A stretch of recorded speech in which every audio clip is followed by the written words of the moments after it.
Okay, so we're shifting gears from composing and inverting functions into the last family of functions that we're going to look at, or the last, what are called toolkit or library of functions, and it's called rational functions. We're going to talk about why we care about rational functions, and today their long-run behavior and some of their short-run behavior. But really, they're a pretty easy structure to follow because it's just a fraction composed of two polynomials.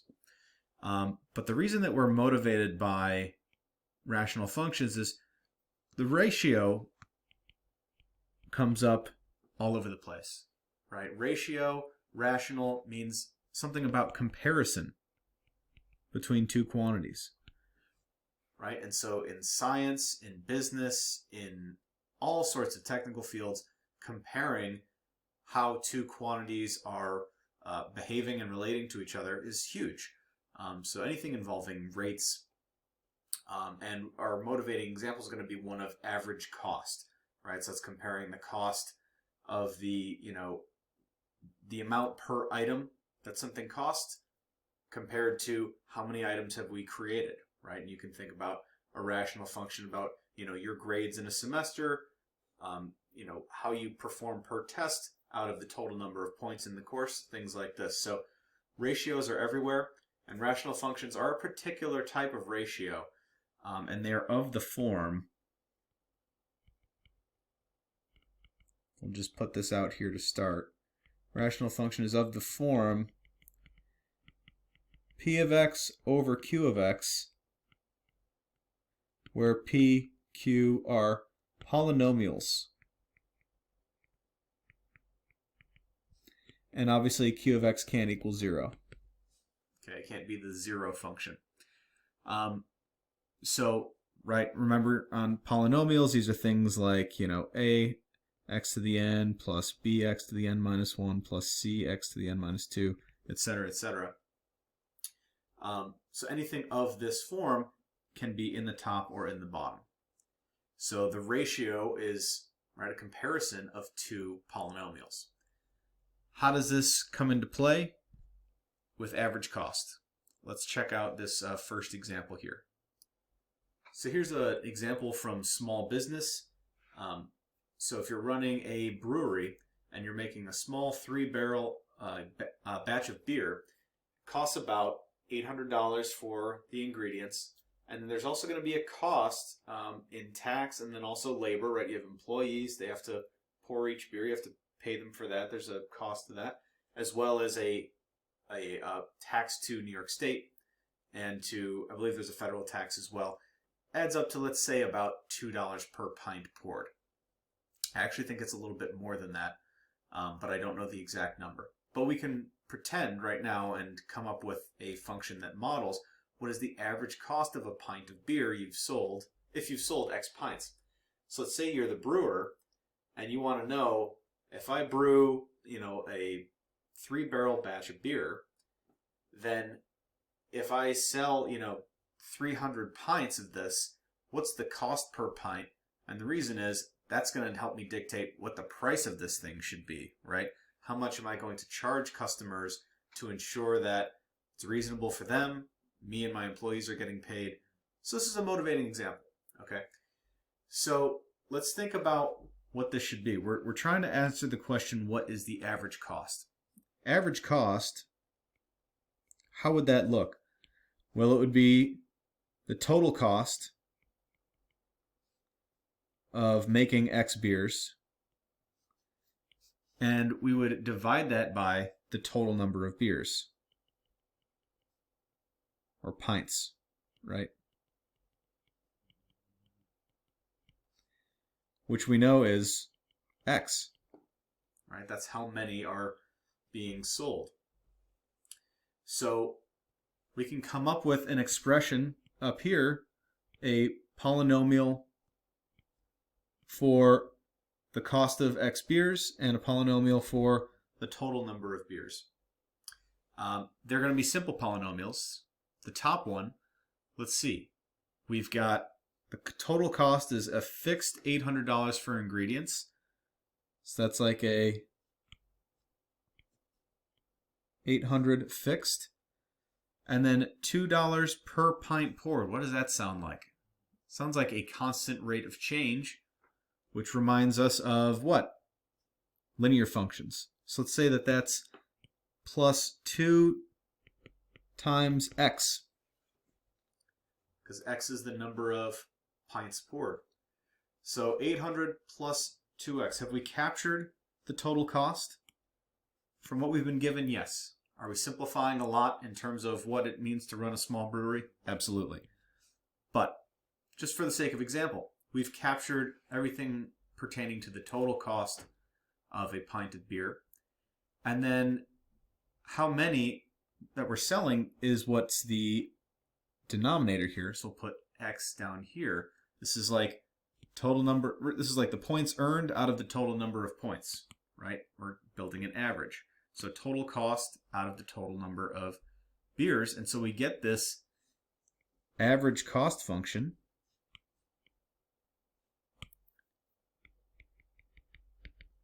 which is 800 plus 2x over x. You say, Mally, those don't really look like polynomials. And I'd say, well, a line is a special case polynomial, right? It is a degree 1 polynomial, so it does fit. I would never lie to you. So this is a simple average cost function, or this is a simple rational function, but one that has a lot of information in it. So we're going to unpack this. So let's say this is the average cost of a pint of beer if we've sold X pints. Let's put some actual numbers to it and explore this. So, what would the average cost per beer be if we sold 200 pints? So then what this means is we've got an input of 200,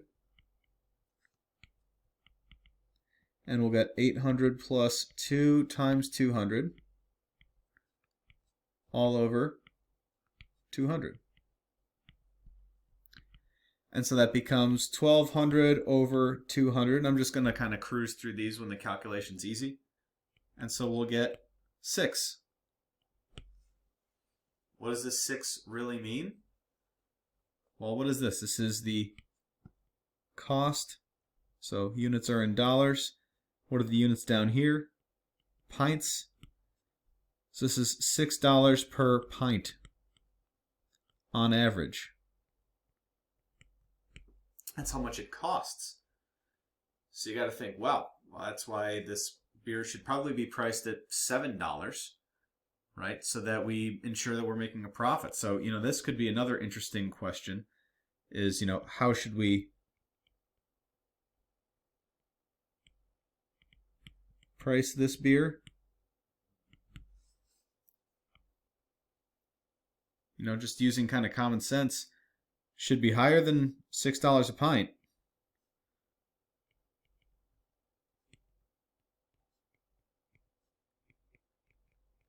Right? And this answer will probably actually be dictated by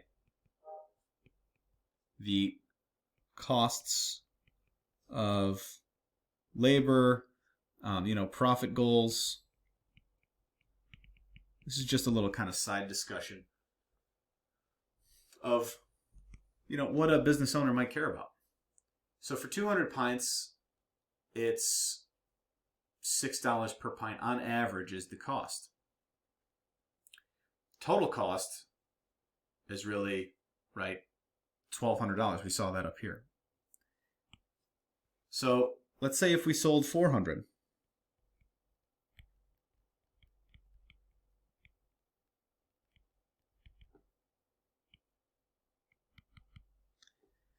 So we'd take A of 400.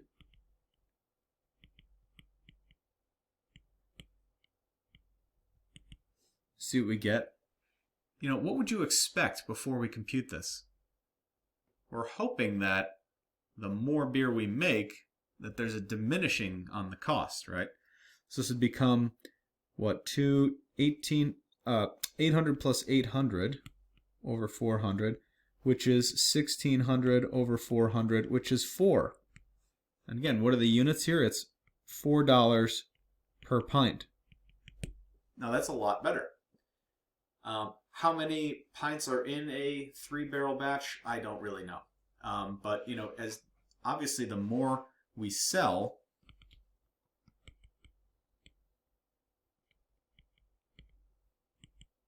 the lower the average cost. So this is kind of pointing to long run behavior.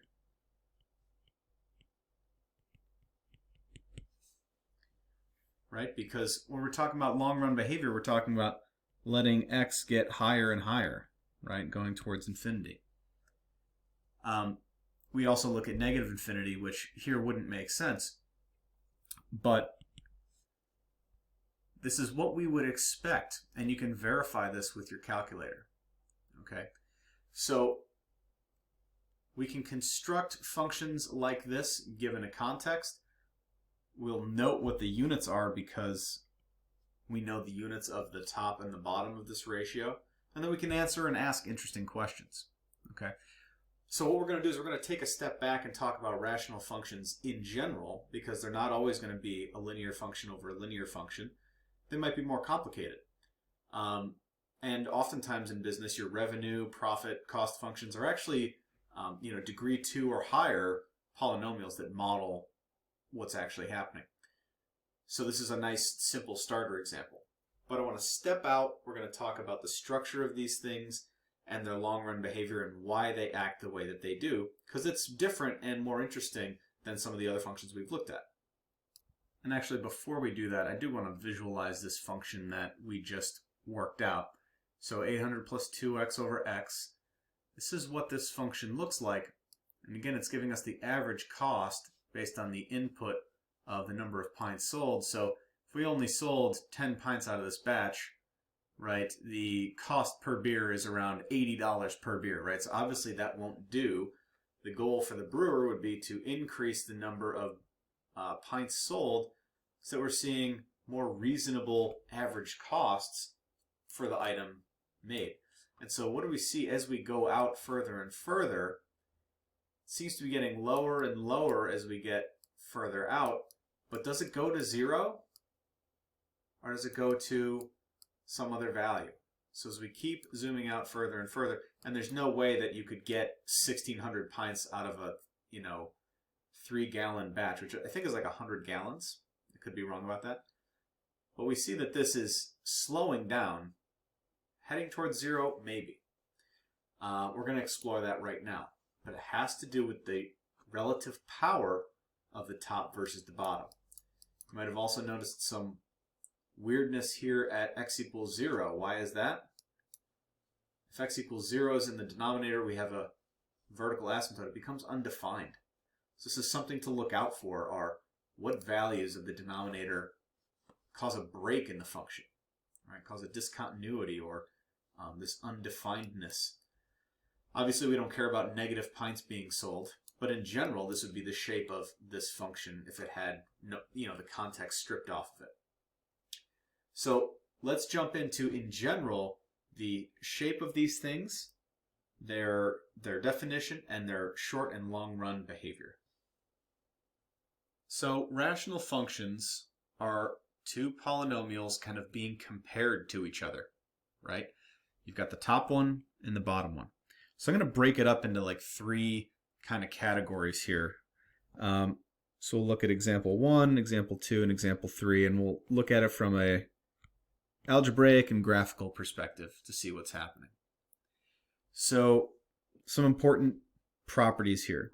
So let's say I have f of x, and that's x squared plus 2x plus 1 over 3x plus 5.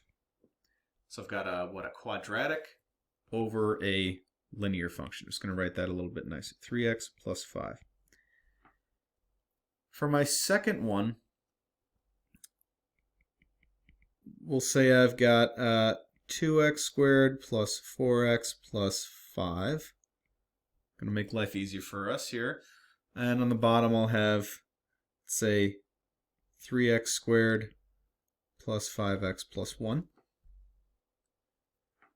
So a quadratic over a quadratic. And then, not g, we'll call that h. Our third function will have something like 3x squared plus 5x plus 3 over 2x to the third plus 4x plus 1. Okay. So what I said was that we're comparing two polynomials. Right? What is a ratio? It's a comparison. So comparison of two polynomials. So what is the comparison? Well, you're comparing their general power, right? For long-run behavior, seeing what's going to happen, power dictates what will happen. Power dictates the behavior. This is not like a social critique. This is just for math, okay? So power meaning the power or the degree, right? That's how powerful a polynomial is. We're talking about the degree. So we look at the degree of each of these things. We see this is degree 2 over degree 1. We see, for example, 2, this is degree 2 over degree 2. And for h, this is degree 2 over degree 3. So in one case, I have that for this one, that the top is more powerful. Here we see that the degree is the same in the middle. And here we see the bottom is more powerful than the top here. And these are going to produce three different types of rational functions. And they kind of generalize to all cases. Okay? Not perfectly, but they do a really good job. So we're going to talk about each of these three, again, from algebraic perspective and then graphically as well. So let's look at the first one, and we'll focus our attention here for the moment. So x squared plus 2x plus 1 over 3x plus 5. Some things we got to note. With fractions in general, what's the big problem to avoid?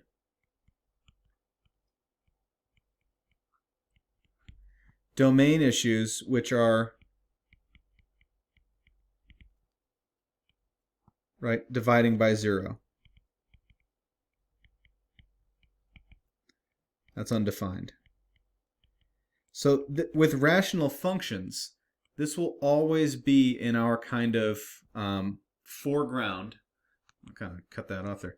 This will always be kind of in the foreground of our awareness because they are fractions. And dividing by 0 is not allowed. So if it's possible that the denominator goes to 0, and it's not always going to happen, we need to be on the lookout for that. We need to dodge that. We need to recognize it based on our whatever we're trying to analyze out of this function. It might not matter, but like in an applied context, but just to know what's happening. So we should be aware of domain issues.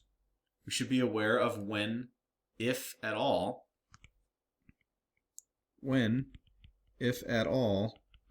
for p of x over q of x, does q of x equal 0? Because we need to avoid this. So for this example, we see 3x plus 5 is our q of x. And when this equals 0, is that x equals negative 5/3. Causes qx to be equal to 0, which means that f of x is undefined at x equals negative 5/3. Again, I just solved this linear equation to get here.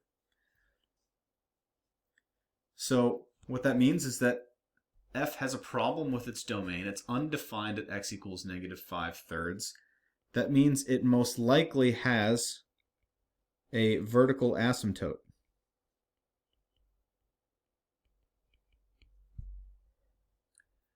has what's called a unremovable discontinuity. We'll talk about what that means. But we have an issue there. Okay? Unremovable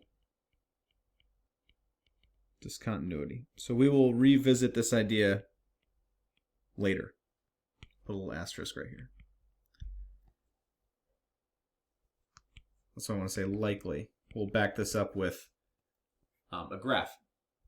So we got to look out for those issues first and foremost.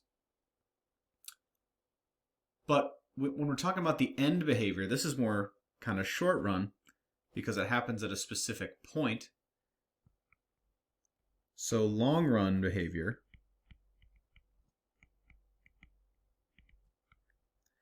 what do we notice? Well, this means we're letting x go to positive infinity and go to negative infinity and see what f does. So we could look at the graph, or we could look at a table, either or. Let's shoot over to Desmos and take a look. So when we throw this up on the graph, we notice, okay, it looks kind of similar to the average cost one we saw before. It's approaching, increasing this direction, and it's got this vertical asymptote, it seems, right at this point, and then keeps going in this direction. This is different than the average cost in that that one was decreasing over time. This seems to be increasing over time. Okay, and so the reason for that is between the difference of the power of the leading terms. All right, so in the long run, x squared, taking a number and multiplying it by itself, will always be taking a number and multiplying it just by 3. Right? So think about, x being 10. This is 100 to 30. Take x equal 1,000. Right? X equals 1,000 is going to be, 1,000,000 to 3,000. So it's going to be huge. So the difference is always going to be gigantic between the top and the bottom. It starts off slow, but over time, this difference widens and widens. So between the comparison of the two, the top is growing faster. And we say growing because the coefficients are positive, right? This would obviously be flipped if the top was negative or the bottom was negative. This would change things. Right? If I did that, we see the difference. So back to the algebraic form here. So we saw in our graph, that as x approaches infinity, f of x also approached positive infinity. And as x approached negative infinity, as we went this direction, we saw that the graph did what? It also went to negative infinity. So we see that this has a long-run behavior of increasing without bound. Right? We might even say that this diverges up here. This diverges to infinity. There's another way to say that. It doesn't converge to one number. It diverges. It goes off without bound to huge, huge numbers. Never comes back. Okay. And the reason for this is because the degree of p of x is greater than the degree of q of x. DEG, I just means the degree. P dominates Q, so it's going to shoot off to infinity. The top is heavier, and if you think about a fraction, right, 5/3 versus 3/5, right, this is 1.6, and this is 0.6, right? This is 1.67, right? And this is this is just 0.6. So the top being heavier means it's getting larger. Okay. So that's what happens. We have to be on the lookout for domain issues, and when we compare the powers, the degrees, if the degree of the top is bigger than the degree of the bottom, it means it's going to dominate. So if it's negative, it means it's going to negative infinity.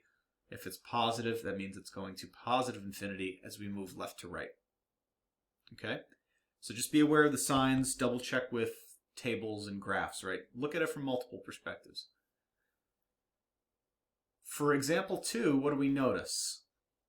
If degree is important, then we look at these things and we say, well, they got the same degree, so what will happen? Well, if you look at it algebraically, we see that the leading terms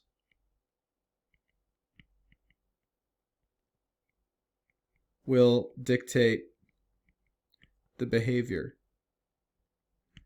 So we're really just kind of looking at these two terms.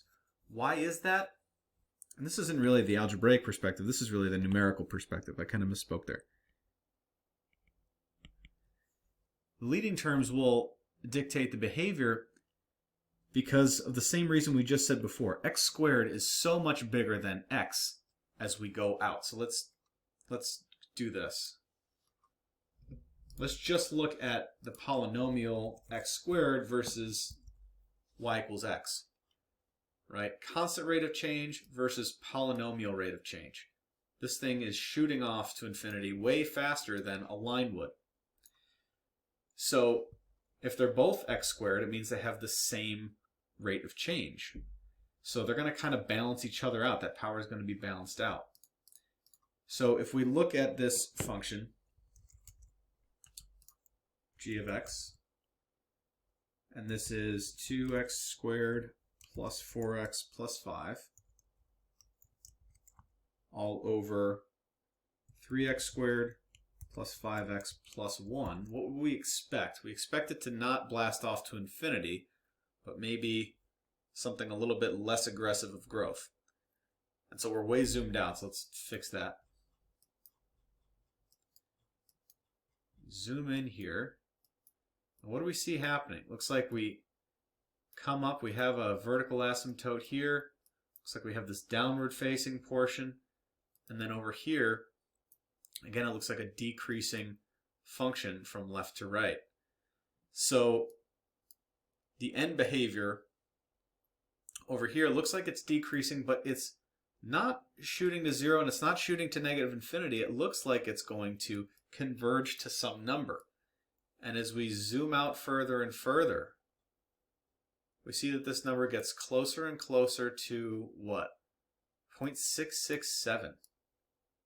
If I go way far out to the right, 0.667. And the same with the left, 0.667. Why is it kind of converging to 0.667?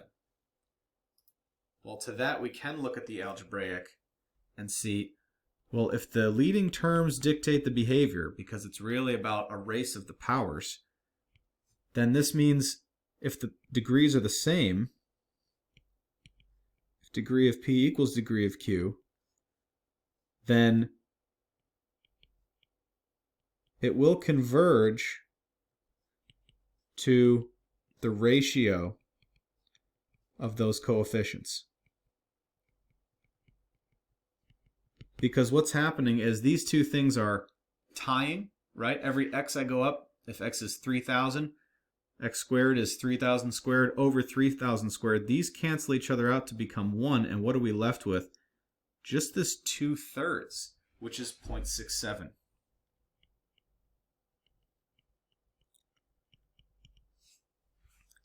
So what we say is we get this y equals 2/3 is a horizontal asymptote.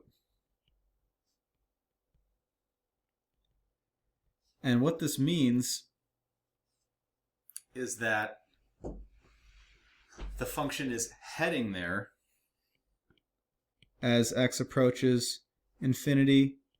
F of x, or this is g of x.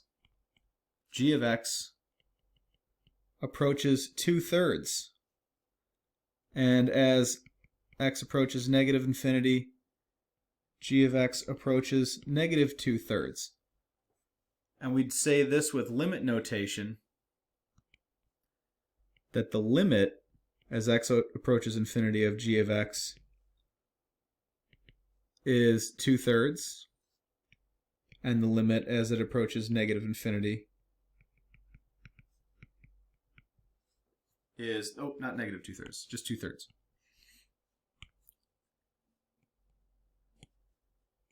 This is another way to say the same thing. The end behavior is given to us by a horizontal asymptote. Now, we say horizontal asymptote. Functions can cross horizontal asymptotes. They're different than vertical asymptotes, right? It really kind of means what it's trending or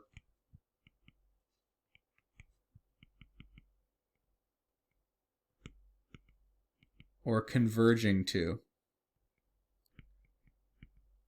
So this is its end behavior.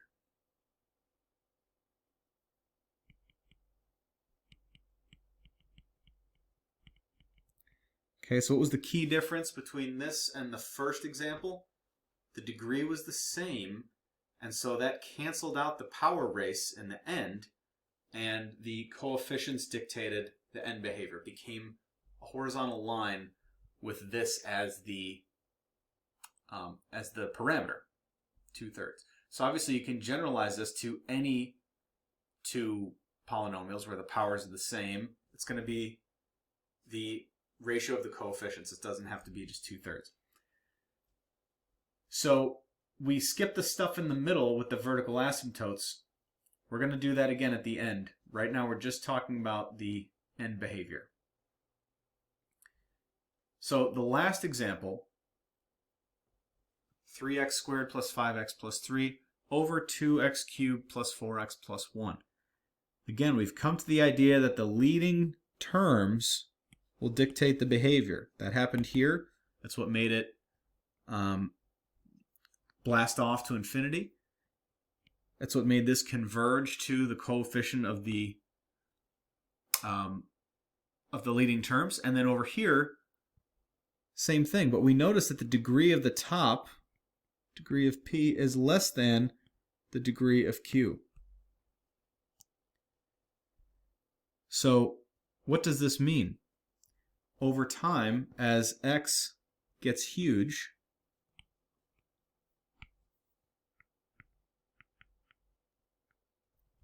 what's going to happen? H of x is going to tend towards, what do you think? Comparing 3x squared to 2x cubed, which is bigger? Which is a stronger, faster function? It's 2x cubed. So what happens when you divide by a larger number than the top? You're getting smaller and smaller, right? You're divvying it up into bigger and bigger slices, right? Again, think about 3/5 versus 5/3. If the number is larger on the bottom, this whole thing is smaller. So h of x actually goes to 0. Okay, for the top and the bottom. Or rather, for positive infinity and negative infinity.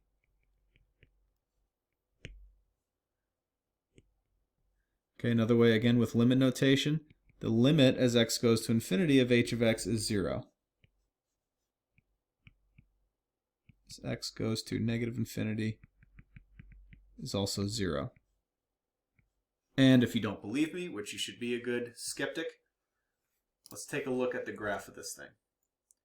So let's say we had 3x squared plus 5x plus 3.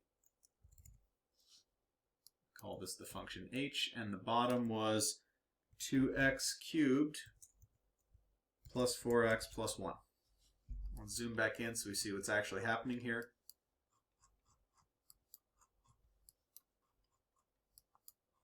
All right, so it seems like, again, we have a vertical asymptote. We'll talk about what that means. And then it looks like over time, it's decreasing as we go left to right, but it's concave up. And it is tending towards what? If we move out further and further, it's getting closer and closer to 0. Okay? If you go way far out into the thousands, you should see it. Yeah, we're getting there. So the end behavior here is 0 because this term is winning out. Right? And it would win out because of the commutative property, even if it was written over here. Right? Don't be fooled by that. It's still between the two powers, the two leading terms. Okay, and this would happen if this was 2x to the 30th and 3x squared. It just matters that the power on the bottom, the degree rather, is higher than that on the top. Okay, so now that we've got a sense of the long run behavior, let's jump back in and talk about the short run. So again, use each of these as kind of templates for these different cases that can arise and what you should expect happens. And again, go through the variations of when the top's negative, the bottom's negative, the top's positive, bottom's negative, all those different kind of permutations. You'll see these patterns arise, but only through showing yourself would that be helpful. All right, so let's talk quickly about the short run behavior.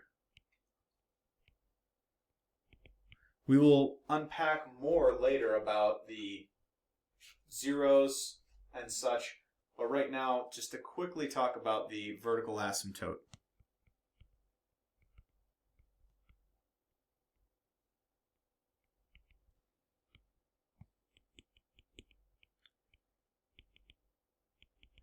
So mainly the short run discontinuities that we can have. Since we're talking about fractions, we got to be looking out for the denominator because we can't divide by 0, right? So what you could have is a situation where, say I've got x squared plus 4x plus 4 all over x minus 1. And I also want to look at the function g of x equals same top, but the bottom is x plus 2. Okay. So vertical asymptote will happen here because x equals 1 will cause a vertical asymptote. Cannot divide by 0.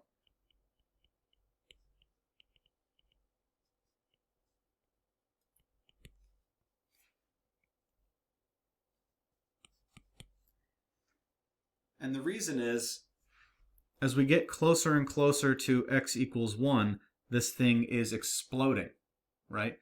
If I'm at x equals 1.1, let's put this up on the graph. If I'm at this here, all over x minus 1.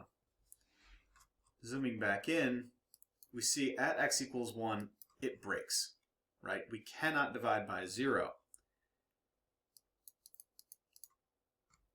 So, but as we get closer and closer to 1, it looks like things were going well for a while, right? Things were going kind of normal as we go left to right. And then we get closer and closer to 1, and what happens? It starts taking off rapidly to negative infinity here, and then kind of breaking and then coming back from positive infinity before restoring its kind of normal behavior. So around x equals 1, we've got a problem. And if we look at it from a table perspective, and I come at x equals 1 from the left, so I'm looking like 0.5, let's even start at 0, 0.5, sorry about that, 0.5, 0.9, 0.999, 0.9999, right? What's happening? We are, let me clear out this stuff. As we approach 1 from the left, these numbers are getting hugely negative, right? They're getting very, very small, shooting us off to negative infinity as we get closer and closer. And the same happens from the right side. If we look at just to the right of x equals 1, of 1.1, 1.01, we get a little bit closer, right? 1.001. We see that these values are getting higher and higher. Okay, so there's nothing to deal with how huge this is getting because we're dividing by essentially like dividing by 0.001. When you divide by a small number, if I take 5 and divide it by 2, I get 2.5. If I take 5 and divide it by a number less than 1, like 0.5, what happens? It gets bigger. And the smaller this number gets, the bigger the quotient gets, because it's really like multiplying by 100 or multiplying by 1,000, etc. So this is going to get huge, and there's nothing to deal with it. Okay, so This has a vertical asymptote because that's happening, and there's nothing to deal with how tiny this number is getting. And when you divide by a tiny number, it gets huge. So why is this other example here, let's say g of x, different than that? Plus 4x plus 4 all over x plus 2. Seems very close in terms of the structure of the thing. But if we take a look just at this function, oh, this is x plus 2. Yeah. So see the difference there from x plus 1 to x plus 2. What is the difference? This is a line, right? Why is that different? So it has to do with the relationship of this to this. Do you see it? How are these two related? This has this as a factor. So we have to go to the algebra to see what's happening. Okay, so this has a vertical asymptote. This does not.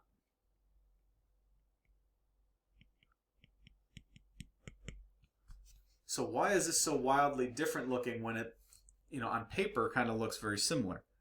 So it's because this guy up here is really x plus 2 times x plus 2.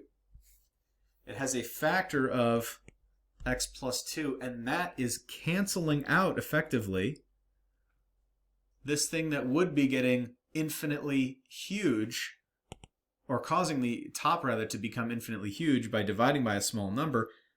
We've got one of these factors canceling it out. So really this is equivalent to is equal to x plus 2 everywhere except x equals negative 2. Right? Why everywhere except x equals negative 2? Well, that's where this equals 0. It's not allowed.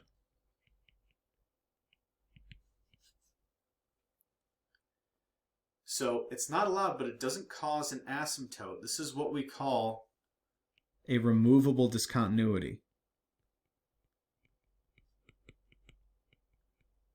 Why? Because it's much easier to deal with. It's also called a hole. And we refer to it that way often. It's a removable discontinuity because it really doesn't change the function all that much, since we can factor it out for almost every single value. But when it's x equals negative 2, we get, at x equals negative 2, g of negative 2 is equal to 0 over 0, which is what we call indeterminate. It's still undefined, but 0 divided by 0, it's really a funky thing to say. So it is undefined, but it doesn't cause a problem anywhere else. It doesn't cause the function to bend and break like this one does, because there's nothing to cancel this out up top. Okay? So this is the difference between vertical asymptotes and removable discontinuities.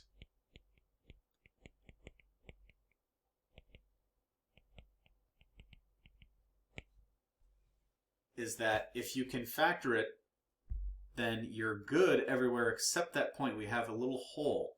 And so if we zoom in on the graph at that point, at x equals negative 2, well, it will give us the point negative 2, 0. Normally it would say undefined here. But if we type in g of negative 2, it'll tell us this is actually undefined. Okay? Even though it looks like it's here on the graph, it's not. There's a singular point removed from this line of infinitely many points. This one is not allowed just because of this. Everywhere else, what is this acting like?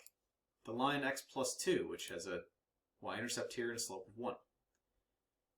So this is one of those cases that we have to be on the lookout for. This becomes immeasurably important when it comes to calculus, this idea of a removable discontinuity. It's how we kind of hack the boundaries of what's allowed in math to be able to do awesome stuff like find the rate of change at an instant. But we've got to understand what this means first before we can meaningfully use that. So, exciting stuff. This is what to look out for in the short run. What will cause a discontinuity will occur in the denominator, right? And what type it causes depends on what the situation is. If it can't be reduced, it's going to cause a vertical asymptote wherever this equals 0. If it can be reduced, you've got a removable discontinuity. And if you have something down here that's not a linear term, and it's a polynomial like x squared plus 4x plus 4, well, this thing will never equal 0. So sometimes you don't have a problem, right? When you plug in -2 here, you're always going to, this part will get 0, but you're always going to be left with a plus 4 because it's been vertically shifted.